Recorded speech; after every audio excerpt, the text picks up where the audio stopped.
তৃতীয় শাখা এবং চতুর্থ শাখা আপনাদের আমরা এক জায়গায় নিচে হয়েছি, কেন আমাদের দ্বিতীয় শাখায় কোনো ব্যবস্থা করতে পারেনি, যেহেতু ওটা ভাড়া বাড়ি। এখানেই আপনাদের আসতে হয়েছে একটু কষ্ট করে, কিন্তু এটা আমাদের নলেজ হোমের তো বাড়ি, আপনারা তো নলেজ হোমের একজন অংশ। নলেজ হোমে যখন ছেলে মেয়েদের দিয়েছে, নলেজ হোমের শিক্ষক শিক্ষিকা আপনারা এবং ছেলে মেয়েরা আমরা একসঙ্গে একটা স্কুল চালাই। বাড়ির মধ্যে নিয়ে তো স্কুল চলে না, আমরা সবাই মিলে একসঙ্গে হয়েছি এবং এই সুন্দর সকালটাকে উপভোগ করার জন্য। আপনাদের আমি বলেছিলাম যে আমি চেষ্টা করব একটা সুন্দর ফাংশন করার। এই ফাংশনটা অ্যাকচুয়ালি একটা পরিকল্পনা। কি পরিকল্পনা? একটা শিশুর সার্বিক বিকাশ। আমি সেদিকে সার্বিক বিকাশ সম্বন্ধে আপনাদের মন্ত্রী সম্মেলন বলেছিলাম। সেক্ষেত্রে আরেকটা বিকাশ, সেটা এখানে আনন্দ পাচ্ছে, এই আনন্দে তাদের মানসিক বিকাশ হচ্ছে, নাচগান হচ্ছে, ফিজিক্যাল হচ্ছে, নিজের মধ্যে থেকে আরেকটা দিকে নিজের ভেতরের কষ্টটা আরেকটা দিকে চ্যানেলাইজ হয়ে যাচ্ছে, আবেগ চ্যানেলাইজ হয়ে যাচ্ছে। এতে কি হচ্ছে কি ওরা সুস্থভাবে বড় হতে পারছে। আর একটা ব্যাপার, এই যে দাঁড়িয়ে মাইকের সামনে বলা, এটা ব্যক্তিত্বর বিকাশ হচ্ছে। অর্থাৎ অনেকে আমরা দেখি, অনেক লেখাপড়া জানা মানুষও তারা মাইকের সামনে বলতে গেলে তাদের হাত পা কাঁপে, তারা স্ট্যামারিং তোতলামি আসে। কিন্তু কেন? সেটা তার মানে ছোটবেলা থেকে তাদের সেভাবে তৈরি হননি। তারা না হলে অনেক বিদ্যার লোক কেন বলতে পারেন না? তাদের তো অনেক জ্ঞান আছে। তাহলে এই যে ব্যক্তিত্ব বিকাশের দায়িত্বটা কাদের? আমাদের মতো শিশু বিদ্যালয়। কেন ব্যক্তিত্ব একবার যদি 6 বছরের মধ্যে ধর্ম হয়ে যায়, তাহলে তারপর যে ঘষমাজাটা চলে তার আগে পর্যন্ত ব্যক্তিত্ব বিকাশটা কমপ্লিট। এই যদি না হয় তাহলে ভবিষ্যৎ ভালো হয় না, ছেলেমেয়ের ভবিষ্যৎ ভালো হয় না। আমরা সেই দায়িত্ব চেষ্টা করছি যে ওরা মাইকের সামনে বলুক, যা বলবে বলবে, না যদি ভালো করে বলতে পারে তাতেও কিছু এসে যাচ্ছে না। কিন্তু যেমন কালকে খুব আনন্দ পেয়েছি, প্রিপেয়ার রোয়ারের বাচ্চারা নবপল্লী নপাড়া 2 জায়গায় চেষ্টা করেছে, তারা মাইকে খুব সুন্দর করে বলতে, এবং মাইক থেকে এত আনন্দ পেয়েছে। আমি মনে করছি আজকেও পাবে তারা এই আনন্দটা, যে মাইকের সামনে বলতে পারছে। এবং আগামী দিন এর পরের বছর যখন প্রোগ্রাম হবে, তখন এই প্রিপেয়ারি বাচ্চা যখন রোয়ারে উঠবে, তখন তাদের যাবে আরো সুন্দর। আশা করি এই ব্যাপারটা আপনারা বুঝতে পেরেছেন। এবং বাড়িতে আপনারা, আমি এটাও সেদিন বলেছিলাম যে ছড়ার গান জন্যে কোনো যখন উপকরণের প্রয়োজন হয় না, কোনো শিক্ষার উপকরণের প্রয়োজন হয় না, যেটা ছড়ার গানের মাধ্যমে সার্বিক উন্নয়নটা খুব দ্রুত হতে থাকে। আরও ফিজিক্যাল এক্সারসাইজ হয়ে যাচ্ছে, হাত পা নাড়ছে হয়ে যাচ্ছে, মানসিক আনন্দ পাচ্ছে, মানসিক বিকাশ হচ্ছে, আস্তে আস্তে সমস্ত বিকাশগুলো আস্তে আস্তে তৈরি হচ্ছে তাদের। এইখানে আপনাদের কাছে আমার বক্তব্য হচ্ছে যে আমি যে আমাদের যে নলেজ হোম, এই নলেজ হোমের 4টে শাখা, এই 4টে শাখায় আমরা ঈশ্বরের কৃপায় আমরা পেয়েছি সবথেকে বোধহয় আমাদের বারাসতের সবথেকে ভালো ছেলে মেয়েদের আমরা পেয়েছি, যারা বুকে করে আগলে রেখে ছেলে মেয়েদের বড় করছেন। ভারপ্রাপ্ত শিক্ষক শিক্ষিকারা তো আপনার আছেনই, তারা তো চেষ্টা, তাদের ওপর তো ভারী দেওয়া আছে স্কুলে, তারা তো চেষ্টা করে যাচ্ছেনই। শিক্ষক শিক্ষিকারা ঝাঁপিয়ে পড়ে আছেন সবসময়, ছেলে মেয়েদের যেন কোনো ক্ষতি নয়, ছেলে মেয়েদের যেন তারা মারবেন না, বকবেন না, কিন্তু লেখাপড়াটা যেন সুন্দরভাবে হয়, সব কিছু যেন সুন্দরভাবে হয়। আপনারা দেখবেন আমাদের দিদিমণিরা ব্যবহার কত সুন্দর, তারা সবার সঙ্গে সুন্দর করে কথা বলে, চেষ্টা করে সুন্দর করে কথা বলার। আপনারাও চেষ্টা করবেন আমাদের দিদিমণিদের বা মাস্টারমশাইদের সঙ্গে সুন্দরভাবে কথা বলার, যাতে করে তারা আনন্দে থাকেন। তারা যদি কর্মক্ষেত্রে আনন্দে না থাকে তাহলে কিন্তু স্কুল ভালোভাবে চালানো যায় না। এখানে আমাদের মধ্যে আছেন, আপনি দেখছেন তবলা বাজাচ্ছেন যিনি, তিনি হচ্ছেন ইউনিট 1-এর প্রাক্তন বিভাগের ভারপ্রাপ্ত শিক্ষক জয়ন্ত মুখার্জি। বহু বছর হয়ে গেল স্কুলের সঙ্গে জড়িত আছেন। এখানে আছেন নীলোৎপল সেনগুপ্ত, আমি তাকে বলতে বলবো একটু পরে, একটু অনুষ্ঠান শুরু করি তারপর বলতে বলবো নীলোৎপলকে, বা এখনো বলতে পারি। নীলোৎপল সেনগুপ্ত কি কিছু বলবি? নীলোৎপল সেনগুপ্ত আমাদের স্কুলে অনেকদিন চাকরি করেছেন, নিজেই তিনি বলবেন কি করেছিলেন, এবং তিনি এখন কোথা থেকে রিটায়ার করলেন সেটাও তিনিই বলবেন। আজকে তিনি মঞ্চে নাচ করলেন, ইনি আমাদের ইউনিট 2 এর শিক্ষিকা, তিনি নাচ করলেন। তিনি এসেছেন ভালোবেসে, মানে আমাদের প্রত্যেকটা বিদ্যালয়ের দিদিমণিদের যখন স্পোর্টসের মাঠে তারা দিদিমণি মাস্টার থাকেন, মনে হয় যেন একই পরিবারের তারা। অর্থাৎ আমাদের এটা হচ্ছে নলেজ হোম পরিবার, আর বাড়িতে যেমন একটা পরিবার, নলেজ হোম পরিবারের তারা সদস্য। তারা সেই আপ্রাণ চেষ্টা করে যান প্রত্যেকটা নলেজ হোমকে ভালোভাবে তৈরি করার জন্য। আমি এরপরে যার কথা বলবো, এই বিদ্যালয়ে যিনি প্রতিষ্ঠা করেছিলেন শ্রী সুখরঞ্জন সেনগুপ্ত মহাশয়, আমাদের প্রতিষ্ঠাতার সভাপতি ছিলেন। তিনি 78 সালের 20 ডিসেম্বর আমাকে সঙ্গে নিয়ে স্কুল তৈরি করেন। বহু বছর হয়ে গেল, 46 বছর পার করে 47 চলছে। চেষ্টা করে গেছি, তিনি চলে গেছেন 13 সালে। চেষ্টা করে গেছি, তিনি যেভাবে চেষ্টা করতেন স্কুলকে রাখতে, আমিও চেষ্টা করে যাচ্ছি, আমরাও চেষ্টা করে যাচ্ছি সবাই মিলে যে স্কুলকে রাখতে। আমার বাবা শ্রী বিনয়ভূষণ গঙ্গোপাধ্যায় বারাসাত মহাত্মা গান্ধী স্কুলের প্রতিষ্ঠাতা প্রধান শিক্ষক ছিলেন। আমার মা ছিলেন শ্রীমতী উমা গাঙ্গুলি, কালীকৃষ্ণ বালিকা বিদ্যালয় 45 বছরের প্রধান শিক্ষিকা। আমি তাদের আদর্শে বড় হয়েছি। তারা আমাকে তৈরি করেছেন কীভাবে স্কুল তৈরি করতে হয়। যতদিন পর্যন্ত তারা জীবিত ছিলেন এবং যতদিন পেরেছেন ফাংশনগুলো উপস্থিত হয়েছেন, স্পোর্টসের মাঠে উপস্থিত হয়েছেন, তারা আমাদের সবাইকে, আমাদের সমস্ত শিক্ষক শিক্ষিকাকে তারা তিনি চেষ্টা করেছেন সবাইকে আশীর্বাদ করে যেতেন যতজনকে তারা পেয়েছিলেন। এই দিনের পর দিন আমরা আস্তে আস্তে যাচ্ছি আপনাদের সহযোগিতা, বারাসাতবাসীর সহযোগিতা, অগণিত অভিভাবক অভিভাবিকার সহযোগিতা। আর আছেন আমাদের যারা পিসিরা, সেই পিসিরা যারা আসেন বাড়ি থেকে, তাদের অনেক নোংরা পরিষ্কার করতে হয় বাড়িতে, আবার এসে এখানে ছেলে মেয়েদের মুখে আগলে করে পরিষ্কার করেন। তাদের মনে হয় না নোংরা বসে করছি, বকাবকি করা, এসব কখনো করেন না। তারাও তাদের ছেলে মেয়েদের মতো দেখেন সেই ছেলে মেয়েদেরকে। তাহলে আমাদের ছেলে মেয়ে, আপনাদের ছেলে মেয়ে, আমাদের ছেলে মেয়ে, সুতরাং আমরাও চেষ্টা করবো আপনাদের ছেলে মেয়েদের একটা পর্যায়ে পৌঁছে দিতে। আপনারা সহযোগিতা করবেন। এই সহযোগিতা আজ পর্যন্ত পেয়েছি, আবারও পাবো, ভবিষ্যতে পাবো। নমস্কার।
ঘুমিয়ে আছে অমৃত গান, তার নাই তো বাণী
তাদের সবাইকে আমার ভালোবাসা, আন্তরিক শুভেচ্ছা, এবং আমাদের বড় সিস্টার আছেন তাকে সশ্রদ্ধ প্রণাম।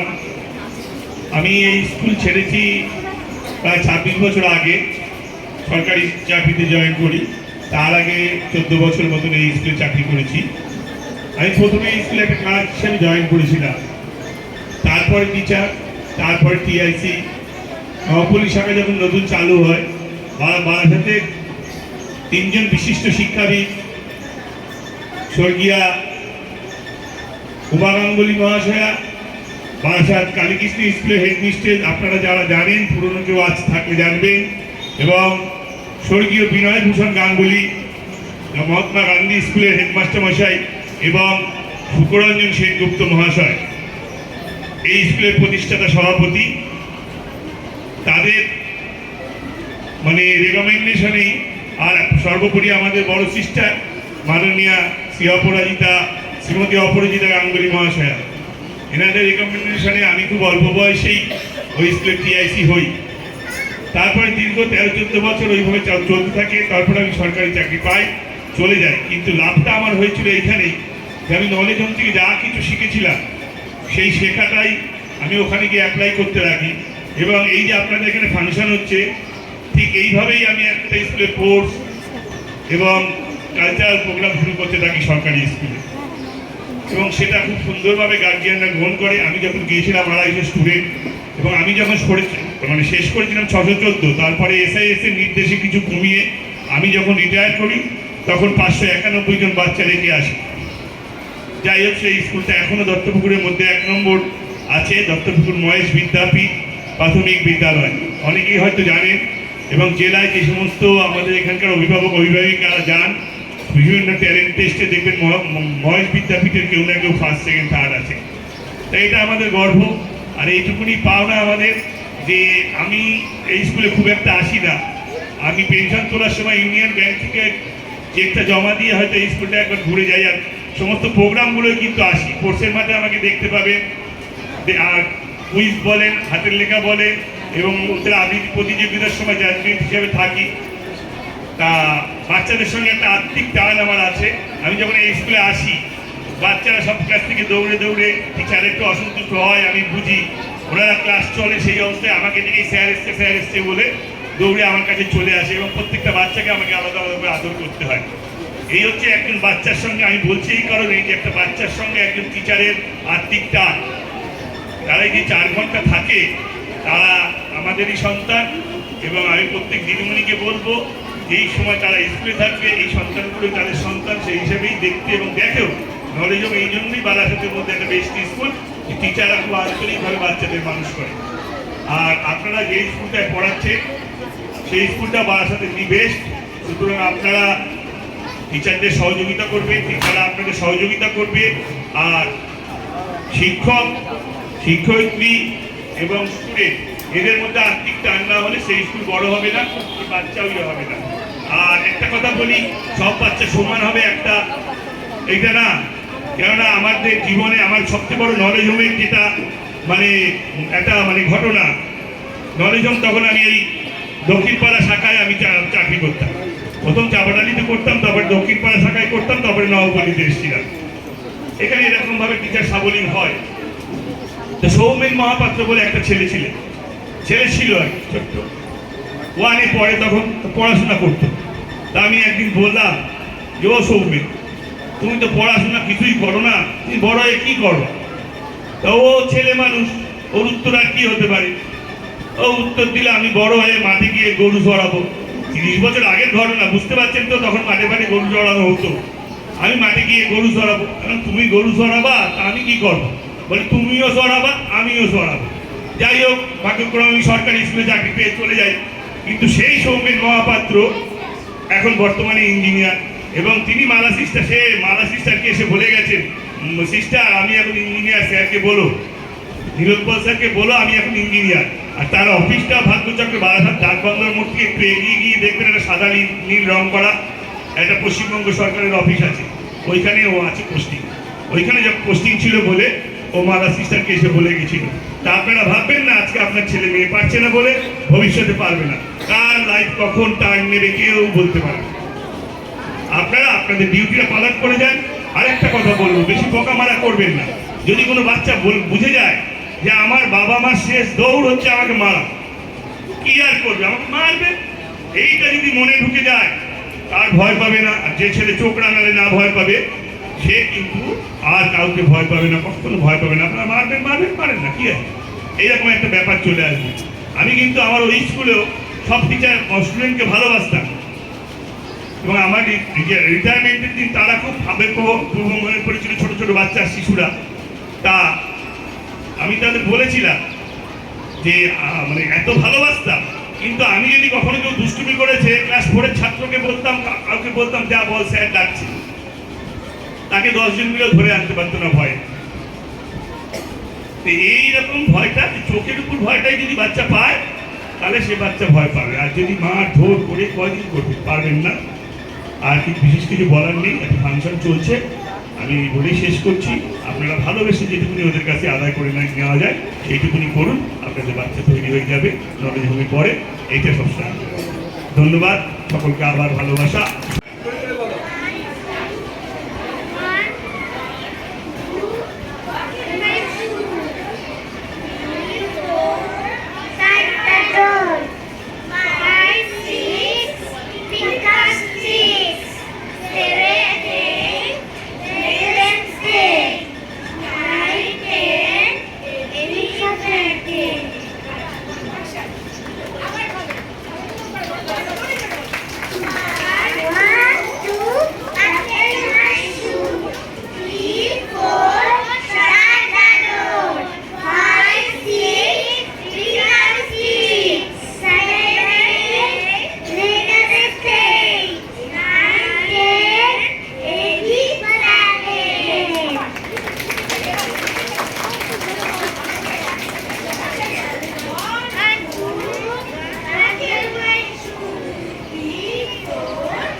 ভালোবাসে ভাঙড়া নাচ, সে কেনে ট্যাংরা মাছ।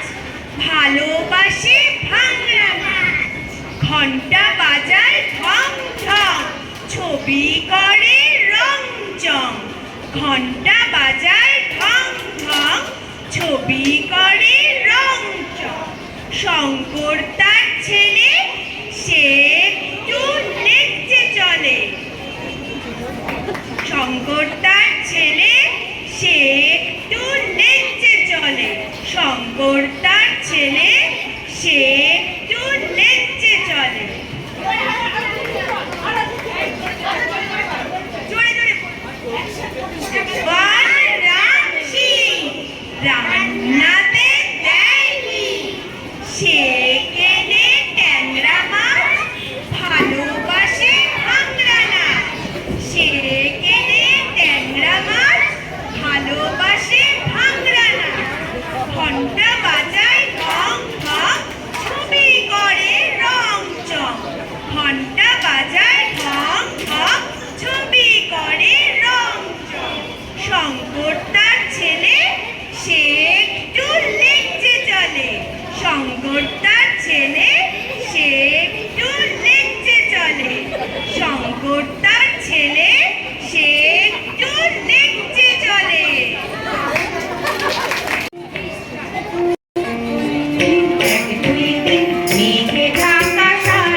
মেলে হাসি রাতে গেলে নাচবে ময়ূর পেখম মেলে হাসি রাতে গেলে বৃষ্টি ধারায় করবে কুকুর নাচবে কুকুর বাজবে কুকুর এক দুই তিন মেঘে ঢাকা সারাদিন চার পাঁচ ছয় বৃষ্টি যদি হয় সাত আট নয় করছো কেন ভয় নাচবে ময়ূর পেখম মেলে হাসি রাতে গেলে দুলে নাচবে ময়ূর পেখম মেলে হাসিরা যাবে গেলে দুলে বৃষ্টি ধারায় করবে কুকুর নাচবে কুকুর বাজবে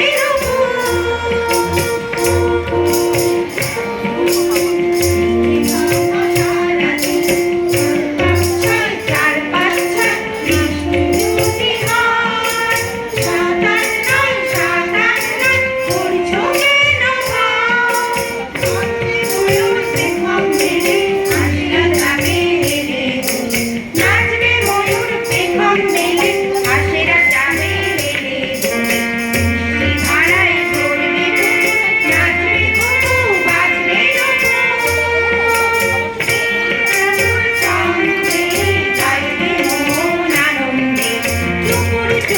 ছন্দে গাইবে মন আনন্দে আজকে খুশি সারাদিন চার পাঁচ ছয় বাজছে তার চলছে নয় সাত আট নয় শুনে জগৎ গাইছে আর করছে তারা ফুলের চাল খোকা খুকু গাইছে আর করছে তারা ফুলের চাল শুনে শুনে দোলে সে কথা কি যায় রে ভোলা সে কথা কি যায় রে ভোলা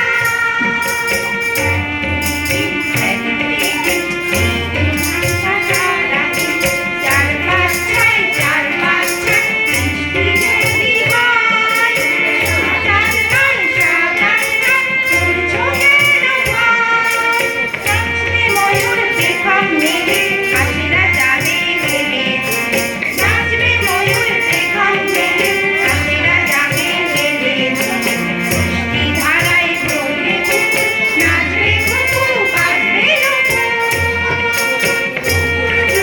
ছন্দে গাইবে মন আনন্দে ছন্দে গাইবে মন আনন্দে এক দুই তিন আজকে খুশি সারাদিন চার পাঁচ ছয় বাজছে তাল চলছে নয় সাত আট নয় শুনে রে জগৎ গাইছে আর করছে তারা ফুলের সাজ খোকা খুকু গাইছে আর করবে তারা ফুলের সাজ বাঁশি সুরে ফুলের দোলা সে কথা কি যায় রে ভোলা সুরে ফুলের দোলা সে কথা কি যায় রে ভোলা যায় রে ভোলা সে কথা কি যায় রে ভোলা করছো তুমি দিদি এই দেখো না আমি কেমন পড়া শিখেছি কাকাতুয়া করছো তুমি কি এই দেখো না আমি কেমন পড়া শিখেছি অ আ ক খ এ বি সি ডি শিখবে নাকি তুমি পড়তে গেলে লিখতে হবে দিচ্ছি বলে আমি কাকাতুয়া করছো তুমি কি এই দেখো না আমি কেমন পড়া শিখেছি অ আ ক খ এ বি সি ডি শিখবে নাকি তুমি পড়তে গেলে লিখতে হবে দিচ্ছি বলে আমি কাকাতুয়া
কম্বল বালিশ নিয়ে ধর চেপে ধর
নমস্কার, নমস্কার।